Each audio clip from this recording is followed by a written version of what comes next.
Hello everyone, welcome to EduTap. So in today's 10 minutes today series, we are going to discuss the topic CKYCR यानी कि central KYC record registry. तो ये एक centralise system है authorised by the government of India, जिसके through जो भी लोगों के KYC रिकॉर्ड्स हैं इंडिया में वो रिसीव होंगे, स्टोर होंगे, सेफ गार्ड होंगे और रिट्रीव भी किए जा सकते हैं टाइम आने पे इन अ डिजिटल फॉर्म। तो इंडिया में अभी जो सरसाई है central registry of securitisation asset reconstruction and security interest of India, इसे डेजिग्नेट किया गया है as an entity for managing CKYCR। तो जो ये एंटिटी है इसकी रिस्पॉन्सिबिलिटी है central KYC record registry maintain करने की। जब भी बैंक किसी कस्टमर के साथ अकाउंट बेस्ड रिलेशनशिप में आता है, उसके 10 दिन के अंदर अंदर उन्हें KYC इंफॉर्मेशन अपलोड कर देना है विद द CKYCR। तो जो CKYCR है इसने ऑपरेट करना शुरू कर दिया था 2016 से। तो जितनी भी रिपोर्टिंग एंटिटीज हैं, चार जो मेन रेगुलेटर है उनकी और फाइनेंशियल सेक्टर, जैसे RBI, SEBI, IRDI, PFRD। RBI किनका है? बैंक्स का। SEBI for the companies, IRDI for the insurance sector and PFRD for the pension regulation. तो जो भी इनके अंडर एंटिटीज आती हैं, जब भी वो KYC करते हैं उनका जो सारा डेटा है CKYCR के पास जाता है। तो जब भी बैंक में आपने अकाउंट खुलवाया, आपका डाटा CKYCR के पास चला जाएगा और हर कस्टमर को यूनिक KYC आइडेंटिफायर मिलता है CKYCR से। मैंने मान लो पहली बार KYC करवाया, बैंक अकाउंट ओपन किया, तो मुझे CKYCR की तरफ से एक यूनिक आइडेंटिफायर मिल जाएगा, KYC आइडेंटिफायर मिल जाएगा। और बैंक वाले मुझे बता देंगे कि मैडम आपका ये KYC आइडेंटिफायर है, तो दोबारा अगर आपको अकाउंट खोलना है, कुछ भी करना है जहाँ पे KYC रिक्वायरमेंट है, तो बार बार KYC मत करवाइए, ये KYC आइडेंटिफायर दे दो। ठीक है। तो जब मान लो मेरे पास KYC आइडेंटिफायर है, मुझे दूसरा अकाउंट ओपन करना है किसी और बैंक में, तो मैं अपना KYC आइडेंटिफायर दे दूंगी। ठीक है। और साथ में एक्सप्लिसिट रिटर्न कंसेंट दे दूंगी कि ये मेरा तुम आइडेंटिफायर लो और CKYCR से मेरा सारा डेटा ले लो, मुझे बार बार KYC नहीं करवाना है। मान लो कि मैंने पहले SBI में अकाउंट खोला था, मुझे KYC आइडेंटिफायर मिल गया। अब मुझे HDFC में अकाउंट ओपन करना है, तो मैंने अपना आइडेंटिफायर दे दिया। बैंक वाले मुझसे कोई एडिशनल डॉक्यूमेंट नहीं मांगेंगे। क्यों? क्योंकि मैंने अपना आइडेंटिफायर दे दिया।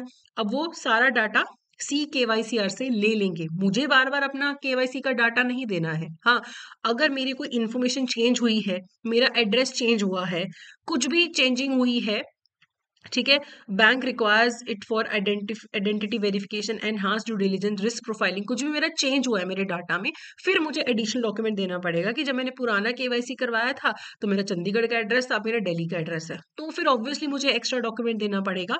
अदरवाइज अगर सेम टू सेम KYC का डाटा है तो फिर मुझे नया डाटा नहीं देना पड़ेगा।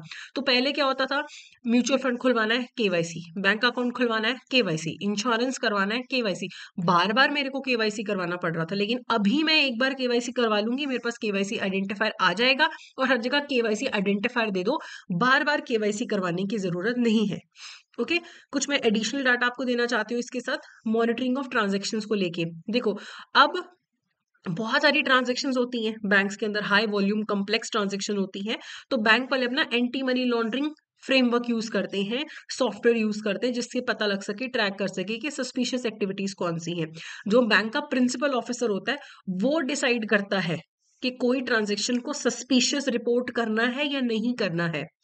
कस्टमर नया आ रहा है, कोई ट्रांजेक्शन हो रही है, रिव्यूज है, किसी भी दौरान कोई सस्पिशियस ट्रांजेक्शन लग सकती है। जैसे मैं प्रिंसिपल ऑफिसर हूँ, मुझे स्टाफ ने आके बताया कि ये सस्पिशियस लग रही है हमें, तो प्रिंसिपल ऑफिसर को बताना है, डिसाइड करना है कि is a suspicious transaction report बना के डालना है या नहीं डालना है।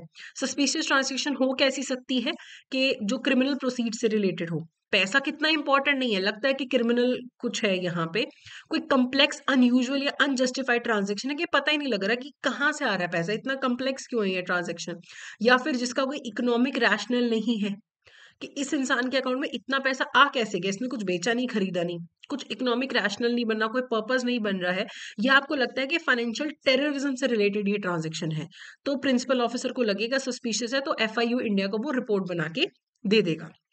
अब इसके रिगार्डिंग एमसीक्यू करने से पहले मैं आपको बता दूं कि जैप कैप का कंबाइंड मास्टर कोर्स, जैप का कंप्लीट मास्टर कोर्स और इंडिविजुअल कंपोनेंट्स का मास्टर कोर्स भी अवेलेबल है। हमारा बैच 3 भी लॉन्च हो चुका है लाइव क्रैश कोर्स का, उसमें भी अगर आप चाहें तो आप एनरोल कर सकते हैं।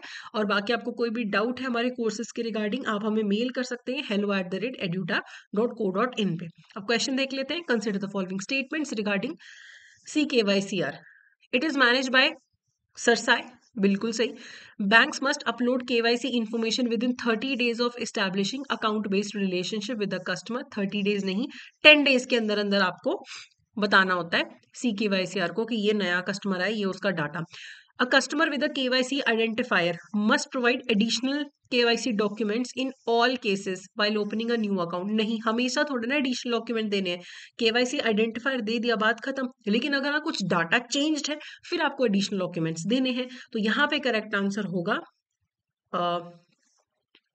1 ओनली। ठीक है, हाँ, क्योंकि सेकंड भी गलत था, थर्ड भी गलत था, तो A 1 only is the correct answer. तो ये था हमारा आज का session. That's it for today. Thank you so much.